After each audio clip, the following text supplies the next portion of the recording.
উফ, এর গায়ে তো দানবীয় শক্তি। আমি মরে হাল্ক বাবা, শরীরটা খুব দুর্বল হয়ে গেছে। কবে যে মরে যাই ঠিক নেই, কিন্তু জীবনের একটা শেষ ইচ্ছে পূরণ হলো না। কি ইচ্ছে বাবা, তুমি বলো। খুব শখ ছিল একবার বিমানে চড়ব, মেঘের ওপর দিয়ে উড়ব। চলো বাবা, আজই তোমাকে বিমানে চড়াবো। ম্যাডাম, এই নিন আমার সব জমানো টাকা। আমার বাবাকে একটা টিকিট দিন।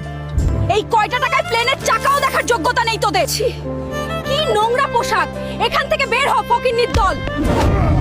আমার বাবাকে ধাক্কা দিলেন, এই অপমানের প্রতিশোধ আমি নেবই। কাঁদিস না বাবা, ওরা আমাদের গরিব ভেবেছে। এই নে। এটা কি বাবা? এটা দাদুর আমলের নকশা। এয়ারপোর্টের পেছনের সমুদ্রে একটা ভাঙা জাহাজে 500 কোটি টাকার হীরা আছে। যা বাবা, ওটা নিয়ে আয়, ওদের দেখিয়ে দে আমরা কে। ওই তো হীরা, কিন্তু